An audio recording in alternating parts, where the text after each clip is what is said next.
오늘 말씀 전해주실 이홍배 목사님은 2년 전에 우리 교회에 오셔서 또 재직 세미나로 우리 재직들 훈련해 주셨습니다. 우리 지난 금요일부터 오셔서 베델 리더십 포럼으로 우리 재직들 위해서 또 귀한 강의로 많은 은혜를 주셨습니다. 우리 이홍배 목사님은 제가 한 23년 전에 우리 워싱턴 중앙장로교회에서 이제 처음 뵙고 그간에도 많은 교제를 또 나누어왔습니다. 아마 2006년도에는 우리 이홍배 목사님 홍콩 중앙교회 담임 목사로 부임하셔서 사역하실 때 저는 캄보디아 선교사로 제가 방문해서 아마 선교 집회와 또 선교 주의를 섬겼던 것 같은데, 이제는 선교사로 파송을 받으셔서 제가 또 섬기는 교회 이렇게 오셔서 말씀을 전해주시게 되었습니다. 우리 이홍배 목사님 한국에서 고려대학교 경영학과 또 대학원에서 경영학을 전공하셨고, 또 한국의 여러 기업에서 또 이렇게 일을 하시다가 하나님의 부르심을 받고 미국에 오셔서 리치몬드에 있는 리젠트 유니버시티에서 목회학 석사과정을 마치셨습니다. 또 목회를 하시면서도 계속 풀러 신학교에서 공부하셔서 목회학 박사과정을 마치고 또 지금도 계속 PhD 학위에 또 입학하셔서 계속 연구하고 배우는 일을 또 열심히 감당하고 있습니다. 우리 홍콩 중앙장로교에서 17년간 목회하셨고 작년 연말에 이제 은퇴하셔서 계속해서 순회 선교사로 또 우리 선교사들을 돌보고 현지 교회와 또 목회자들을 훈련하는 일을 위해서 헌신하고 계시는데, 오늘 오셔서 선교는 교회가 합니다 라고 하는 제목으로 말씀 전해 주실 텐데, 그럼 많은 은혜 받으시고 또 하나님 주시는 말씀에 헌신과 순종을 결단하는 그런 복된 시간 되시기를 바랍니다. 우리 목사님 오실 때 큰 박수로 환영해 주시면 감사하겠습니다.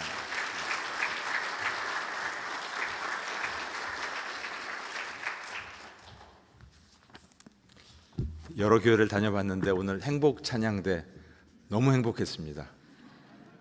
지휘하시는 지휘자님과 또 찬양하시는 한 분 한 분의 그 얼굴 표정이 어떻게 저렇게 행복하실 수 있을까 참 부럽고, 기회가 되면 그 찬양단에 들어서 같이 한번 찬양을 해보고 싶은 마음이 생길 만큼 너무나 귀한 찬양에 감사드립니다. 귀한 강단을 허락해 주신 우리 장로님 또 담임 목사님께 감사드립니다. 같이 잠깐 기도하고 말씀 나누겠습니다. 사랑이 많으신 아버지 하나님, 참으로 부족한 종을 주님이 쓰시는 귀한 교회 강단에 세워주심을 감사를 드립니다. 두렵고 떨림으로 섰습니다. 십자가 뒤에 감춰주시고 오직 주님께서 전하시고자 하시는 그 주님의 마음이 전해지는 그런 예배 되도록 주님 은혜를 더하여 주옵소서. 감사드리며 예수 그리스도의 존귀하신 이름으로 기도드립니다. 아멘. 하나님께는 능치 못함이 없으신 분이십니다. 모든 것을 하실 수 있는 분이십니다. 그러나 그럼에도 불구하고 하나님의 선교를 위하여 하나님께서는 순종하는 하나님의 사람들을 부르셔서 그 사람들을 통해서 일하시는 하나님이십니다. 우리의 순종으로 말미암아 우리 안에서 일하시는 하나님을 경험하게 되고, 우리는 그 즐거움으로 하나님의 동역자가 되는 그런 기쁨을 누릴 수 있습니다. 여러분 한 분 한 분을 우리 하나님은 선교의 동역자로 부르셨습니다. 옆에 계신 분하고 한번 인사하시죠. 당신은 하나님의 동역자이십니다. 당신은 하나님의 동역자이십니다. 나같이 부족한 자를 부르셔서 주님이 일하시고 주님이 열매 맺게 하시고 함께 바라보면서 기뻐하시는 그런 모습. 여러분 손주들하고 놀아보신 할머니 할아버님들이 여기 계신 것 같아요. 이 손주들을 보면서 뭐 다 이렇게 가르쳐 주시고 하게 하시고, 걔가 뭐 조금 하면 참 잘했다고 칭찬하시면서 기뻐하시잖아요. 어떻게 보면 우리의 모습이, 하나님 앞에서의 우리의 모습이 바로 그런 모습 같습니다. 정말 부족하지만 있는 모습 이대로 내어드렸을 때 하나님은 일하시는 하나님이십니다. 아브라함을 부르셔서 하나님의 계획을 이렇게 선포하시죠. 창세기 12장 2절 말씀입니다. 내가 너로 큰 민족을 이루고 내게 복을 주어 내 이름을 창대하게 하리니 너는 복이 될지라. You will be a blessing.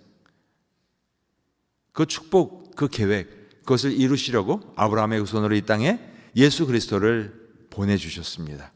이 땅에 오셔서 우리의 모든 죄를 다 담당하시고 십자가에서 죽으시고 부활하심으로 말미암아 구원의 길을 열어놓으셨고 우리를 하나님의 자녀 삼아 주셨죠. 이 땅에 예수님께서 오셔서 사역을 감당하시고 또 제자들에게 이렇게 말씀하십니다. 요한복음 20장 21절입니다. 아버지께서 나를 보내신 것 같이 나도 너희를 보내노라. 이 두 말씀을 연결시켜 보면요, 하나님께서 독생자 예수 그리스도를 보내셨습니다. 그 예수님이 이 땅에 오셔서 순종하셨고 또 이제 제자들에게 너희를, 나도 아버지께서 나를 보내신 것 같이 너희를 보내노라. 하나님은 이처럼 보내시는 선교의 하나님이십니다. 우리 미시오데이라는 말을 합니다. 하나님의 선교, 하나님의 보내심.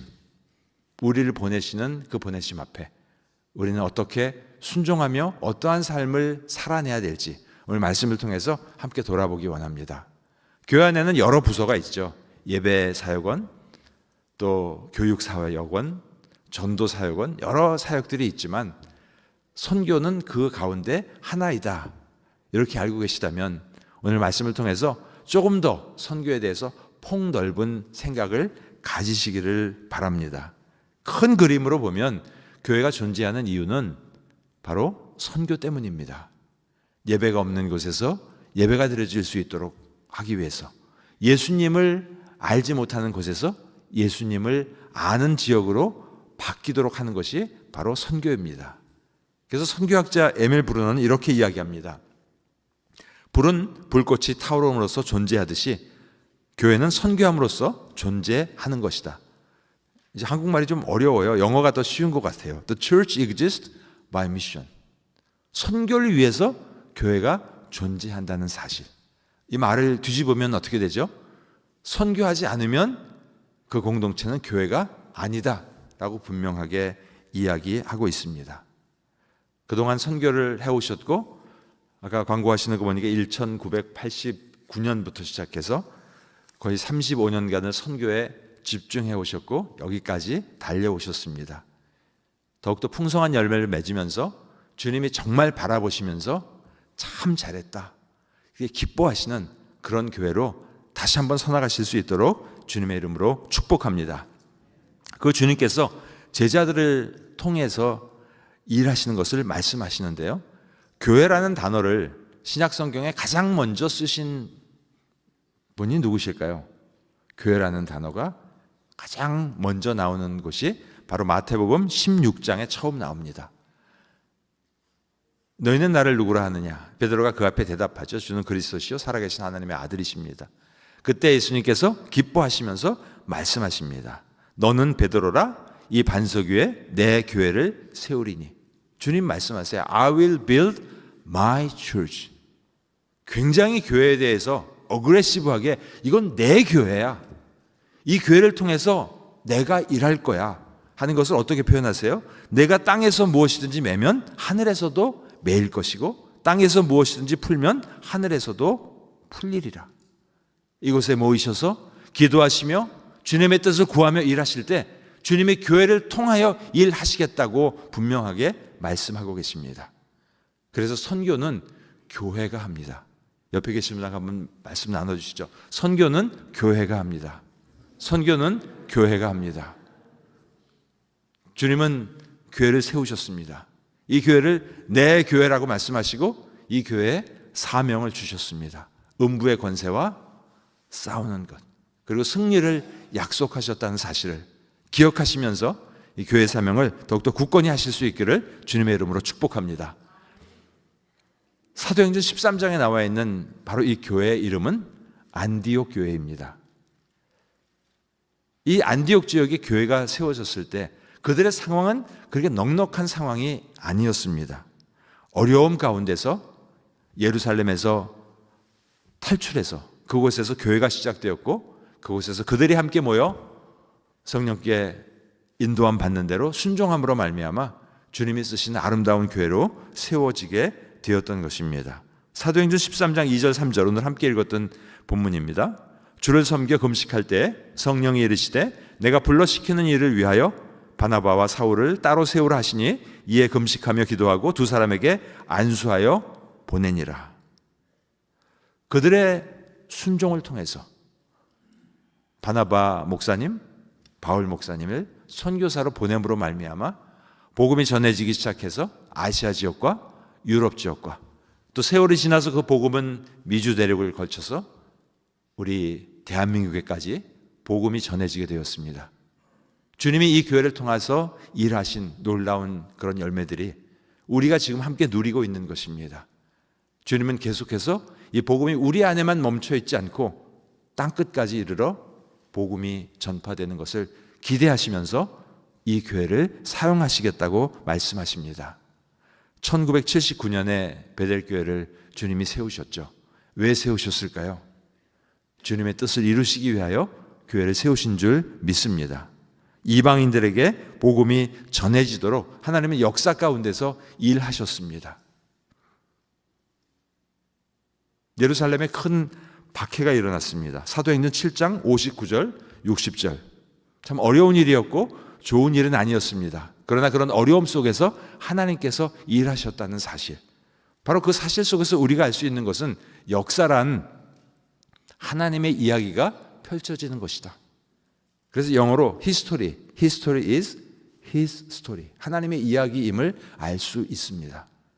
그렇다면 나의 삶 속에서, 나의 개인적인 삶 속에서, 나의 개인적인 역사 속에서 하나님은 어떻게 이야기를 써내려 가기를 원하실까요? 나는 왜 메릴랜드에서 와서 살고 있을까요? 나는 왜 베델교회에서 이 시간 예배를 드리고 있고 이 말씀을 듣게 되었을까요? 이 히스토리를 통해서 하나님이 쓰시고자 하시는 그분의 이야기는 무엇일까요? 여러분, 그 이야기를 함께 마무리해 나가시는 그런 저와 여러분이 되시기를 주님의 이름으로 축복합니다. 한국에 컴패션이라는 단체가 있죠. 이 교회도 컴패션 같이 하고 계시나요? 네, 다른 사역을 참 많이 하시죠. 한국이 6.25 전쟁 때 많은 전쟁 고아들이 죽어갈 때 미국에서 오신 한 목사님이 쓰레기 더미 속에 죽어가는 한 아이를 보고 미국에 있는, 캐나다에 있는 교회에 연락해서 한국 후원을 시작한 것이 컴패션의 시작이었습니다. 지금은 전 세계적인 기관으로 발전을 했고 한국은 많은 경제 발전으로 인하여 이제 컴패션의 후원이 더 이상 필요 없는 나라로 발전을 했습니다. 그래서 졸업을 했죠. 그러나 컴패션 후원을 받고 성장하신 많은 분들이 이제 컴패션 본부를 다시 찾아갔습니다. 우리도 이제 잘 살게 되었습니다. 우리도 이제 다른 나라를 도울 수 있도록 허락을 해 주십시오. 그랬을 때 본부에서는 우리는 그런 적이 없습니다. 혜택을 받는 나라는 계속 혜택을 받는 수혜국이었죠. 이렇게 컴패션 사역을 하는 나라는 된 적이 없습니다 하고 거절을 당했습니다. 근데 이분들이 다시 찾아가서 그분들에게 이렇게 이야기를 했습니다. 우리는 하나님의 은혜로 이렇게 우리의 인생을 주님 안에서 멋지게 살아내게 되었는데 우리가 나중에 주님 앞에 섰을 때 우리는 아무것도 하지 않고 이 모습 이대로 간다면 우리는 너무나 주님 앞에 부끄럽습니다. 우리의 인생의 절반의 이야기를 쓸 수 있도록 허락해 주십시오. 그래서 본부의 임원들이 다시 한번 회의를 해서 한국이 이제는 컴패션 다른 나라를 돕는 나라로, 지금은 컴패션 모든 후원국 중에 두 번째로 전 세계에 후원하는 나라로 바뀌게 되었습니다. 주님이 우리에게 주신 은혜를 우리는 기억하면서 어떻게 하나님의 이야기를 써 나가야 될지를 여러분 한 분 한 분 주님의 음성을 들으시고 그 앞에 순종하며 나가실 수 있기를 주님의 이름으로 축복합니다. 안디옥 교회, 그 교회는 어떻게 그런 교회가 되었을까? 그 교회에 계신 대부분의 성도님들은요, 예루살렘 교회 출신들이었습니다. 예루살렘에 박해가 일어나서 어려움이 다가왔고 그곳으로 와서 피난의 삶을 살고 있는 것이죠. 어떻게 보면 예루살렘에서의 삶을 다시는 기억하고 싶지 않았을 것입니다. 그 아픔, 그 고통, 집을 빼앗기고 밤에 몰래 나와야 됐던 그런 아픔. 그러나 그런 과거가 있는 예루살렘이라는 그 도시에서 그 도시가 어렵다는 이야기, 모 교회가 어렵다는 이야기가 들려왔을 때 사도행전 11장 29절에 보면 제자들이 각각 그 힘대로 유대에 사는 형제들에게 부조를 보내기로 하고 이를 시행하여 바나바와 사울의 손으로 장로들에게 보내니라. 그곳을 생각하면서 마음이 아팠고 힘들었지만, 어쩌면 그것으로 인한 쓴뿌리가 마음속에 있었는지도 모르지만, 그것을 넘어서서 그 모교회를 품고 섬기는 바로 그런 교회였습니다. 미국에서 사시는 많은 분들, 저도 미국에서 목회를 하면서 신방을 많이 다녀보면요, 한국에서 어떤 아픔, 그런 상처, 그런 이유 때문에 한국 다시 가고 싶지 않아요. 뒤도 돌아보고 싶지 않아요. 그 사람 2번 다시 만나고 싶지 않아요. 이런 분들도 아주 가끔 만납니다. 그런 안디옥 교회는요, 그 예루살렘을 생각하면서 그런 쓴뿌리, 그런 아픔을 기억하기보다는 그들을 품고 그들을 위하여 섬기는 그런 교회였습니다. 특별히 대한민국이 요즘 많이 병들어서 아픕니다. 여러분 기도하실 때 한국에 대해서 어떤 생각을 가지고 계셨는지 다 다를 수 있습니다. 그러나 우리 조국이 건강한 교회로, 건강한 나라로 세워질 수 있도록, 그리고 고국에 있는 교회들이 영향력 있는 교회로 세워질 수 있도록 기억하시면서 마음에 품으시고 기도해 주시기를 부탁을 드립니다. 첫 번째, 이 안디옥 교회는 그들의 과거에 연연하지 않고 그곳을 보면서 섬기는 그런 교회였습니다. 두 번째로, 그들은 현재 안디옥이라고 하는 지역에 살고 있습니다. 그들의 고향이 아니지만 어려움 때문에 현재 안디옥에서 살고 있습니다. 사도행전 11장 26절입니다. 안디옥에 데리고 와서 둘이 교회에 1년간 모여 있어 큰 무리를 가르쳤고 제자들이 안디옥에서 비로소 그리스도인이라 일컬음을 받게 되었더라. 바나바와 바울이 성도들을 잘 가리켜서 삶 속에서 그리스도인으로 살도록 아마 제자 훈련을 잘했던 것 같습니다. 교회에 나오지 않는 바깥에 있는 사람들이 교회 공동체 안에 있는 사람들을 바라보면서 저들은 그리스도인이야. 교회 안에서 그리스도인이라고 드러난 것이 아니고요, 밖에서, 삶의 현장에서, 학교에서, 또 직장에서, 커뮤니티 속에서 저분은 그리스도인인가 봐, 이렇게 인정받는 그런 삶을 살았던 것입니다. 우리가 우리의 삶의 자리에서, 우리의 삶의 현실, 매일 살아내는 그 삶의 자리에서 그리스도인으로서의 삶을 살아야 하는 것입니다. 그 어느 목사님이 쓰신 책의 제목이요, 교회만 다니지 말고 교회가 되라. 교회만 다니지 말고 교회가 되라. 교회는 다니는데 그리스도인 같이 생활하지 않는 사람들이 많기 때문에 아마 이런 책 제목을 이렇게 쓰셨다고 봅니다. 참 부끄럽기도 하고 우리의 아픔이기도 합니다. 한 분 한 분이 참 교회다운 교회, 그리스도인다운 그리스도인으로 세상 속에서 삶을 살아내시기를 주님의 이름으로 축복합니다. 안디옥 교회요, 과거를 품고 기도하고 섬기는 교회였고요, 현재 그들의 삶의 자리에서 참 그리스도인으로 삶을 살아내는 교회였습니다. 그들은 거기서 멈추지 않고 더 앞으로 나가는 교회였습니다. 사도행전 9장 15절에 보면 사도 바울을 부르셨던 그 부르심을 다시 한번 기억하면서 주께서 이르시되 가라, 이 사람은 내 이름을 이방인과 임금들과 이스라엘 자손들에게 전하기 위하여 택한 나의 그릇이라. 그래서 오늘 본문 13장 2절에 주를 섬겨 금식할 때에 성령이 이르시되 내가 불러 시키는 일을 위하여 바나바와 사울을 따로 세우라 하시니, 이 교회를 통하여 주님은 꿈꾸시고 계획하시는 일이 있었습니다. 바울과 바나바를 이제 선교사로 보내서 하나님의 꿈, 이방인 선교를 이루시기 위하여 동역교회로 하나님은 부르고 계십니다. 교회라니요, 교회가 왜 존재하는가? 교회는 우리를 위해서 존재하는 것이 아니라 교회는 세상을 위하여 존재하는 교회입니다. 요즘 퍼블릭 세올로지, 공공신학 이런 이야기를 많이 합니다. 교회는 과연 왜 존재하는가?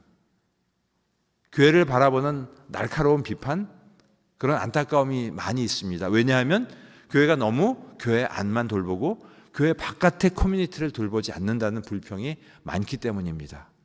사실 그 말 속에는 세상은 교회를 바라보며 기대하는 부분이 있죠. 교회로 인하여 이 지역 사회가 더 유익해지기를, 교회를 말미암아 세상이 좀 더 좋아지기를 기대했는데 그렇게 되지 못하는 모습을 보면서 이제 교회를 향해서 그런 이야기를 하는 거죠. 근데 영국의 성공의 대주교였던 윌리엄 템플이 이런 이야기를 합니다. 교회는 이 세상에서 유일하게 그들의 구성원이 아닌 다른 이들의 유익을 위해 존재하는 공동체이다.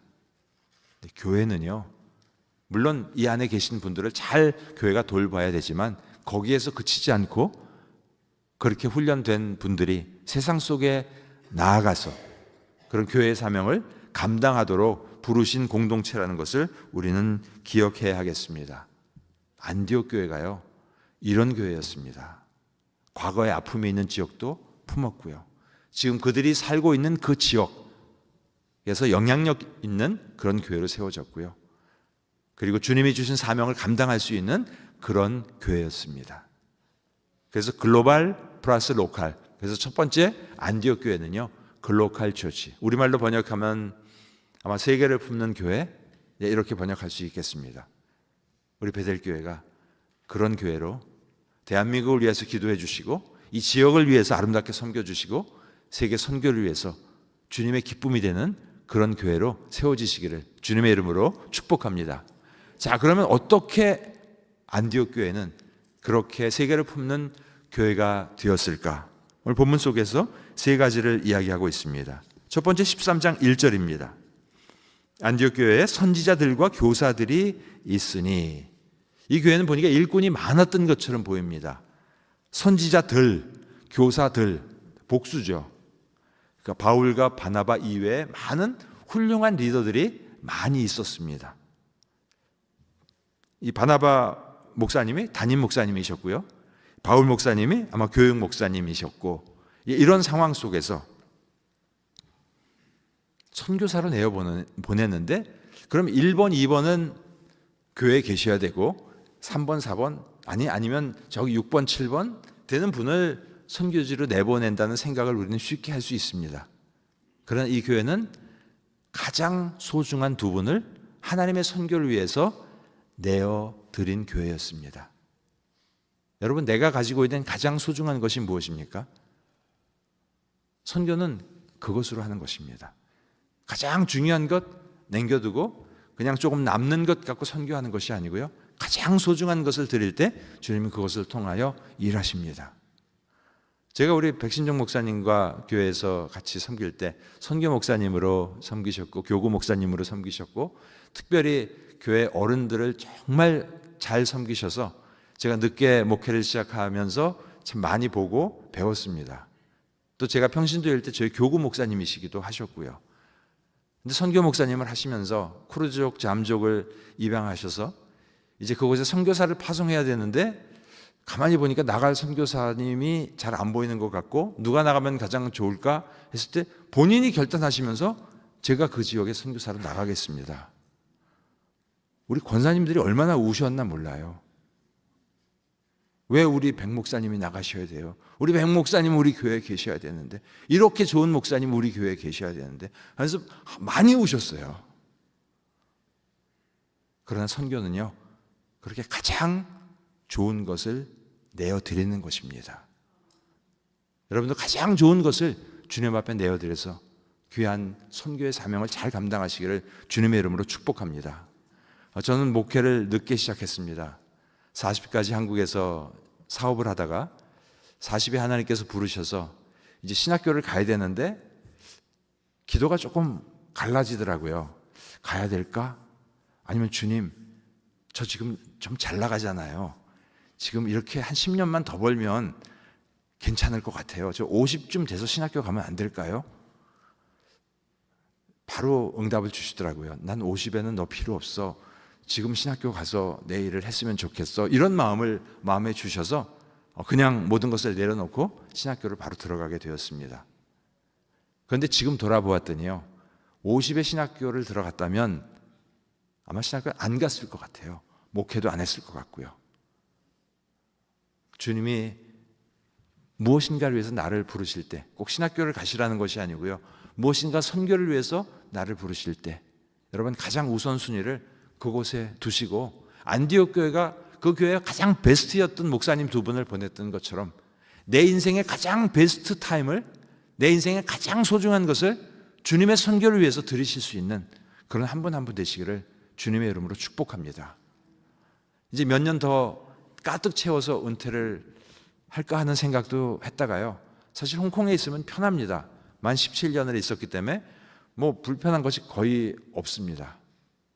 그러나 가득 나이가 차서 은퇴해서 선교지 다니면서 비행기 타는 거 힘들고 그런 것보다는 조금 더 일찍 헌신하면 주님이 쓰시기에 좀 더 편하시지 않을까 해서 일찍 내려놓고 이제 올해부터는 선교지를 다니면서 선교사님들 강의해드리고 또 필요를 교회와 함께 연결해드리는 미션 모빌라이저로, 순회 선교사로 그렇게 사역을 하느라고 이제 헌신을 했습니다. 저는 사역을 한 지난 25년 동안 단 한 번도 하나님께서 경제적으로나 사역으로 결단해서 나간 것에 대한 요만큼의 후회도 하지 않도록 모든 것을 지키시고 공급해 주심을 날마다 경험했습니다. 왜냐하면 선교는 주님의 선교이기 때문에, 하나님이 하시는 일이기 때문에 하나님께서 모든 것을 공급해 주십니다. 안디옥 교회가 그랬던 것처럼 여러분의 베스트, 여러분이 오늘이 가장 젊은 날이세요. 그렇죠? 내 인생에 오늘은 가장 젊은 날이다. 그러면 이 젊음을 주님이 쓰시겠다고 하실 때 선교도지 좀 방문해 주시고, 선교사님들이 오셨을 때 식사 대접도 좀 하시면서 이야기도 좀 나눠주시고, 선교지의 이야기도 또 위한 기도 제목도 들으시고 그렇게 섬기실 수 있기를 주님의 이름으로 축복합니다.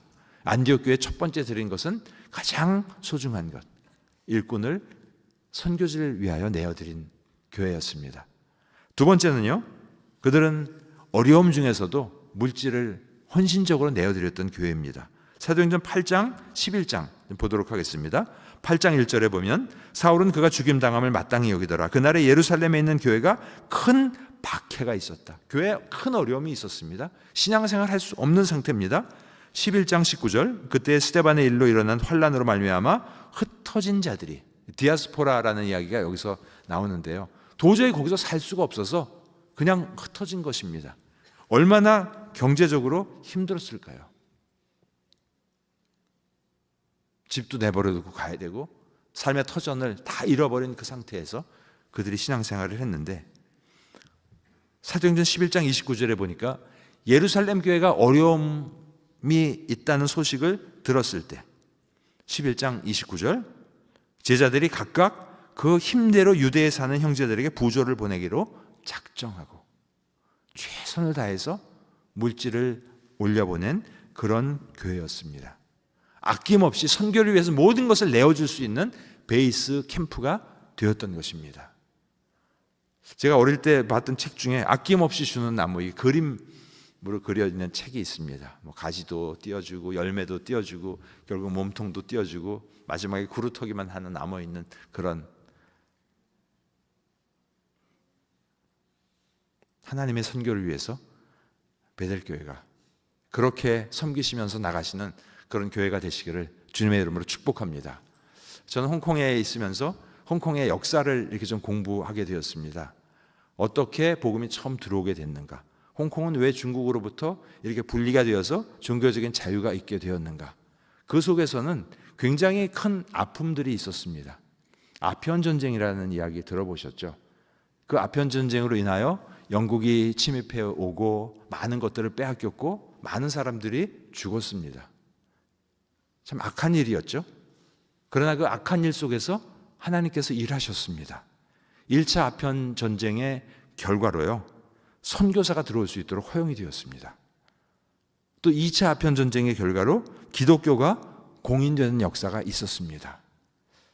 마치 창세기를 읽다 보면 창세기 50장 2절에 형들은 나를 팔았지만 하나님 그 악을 선으로 바꾸셔서 오늘에 이렇게 했다고 하는 그 하나님의 이야기가 펼쳐지는 것처럼 홍콩의 역사 속에서 아편 전쟁이라는 아픔 속에서 복음이 전해질 수 있는 도시로 특별히 구별해 놓았습니다. 예배가 자유롭게 드릴 수 있고요, 아시아의 한 중간에서 중국을 위한 복음의 교두보로, 또 동남아 지역을 2시간 3시간이면 어디든지 여행할 수 있는 그 위치에서 그곳에 교회를 하나님께서 세우셨다는 것을 제가 이 홍콩 역사를 공부하면서 머리가 확 열리더라고요. 한문으로 홍콩을 향항이라고 씁니다. 향기 나는 항구.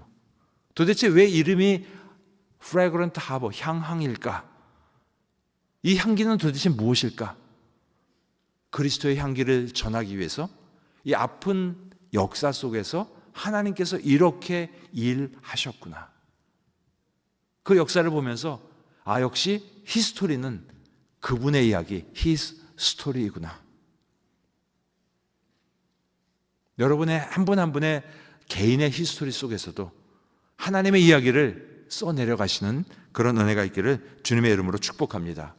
저희 교회는 규모가 많이 작지만 교회 1년 예산, 전체 예산의 최소한 20%를 선교지로 사용하고 있습니다.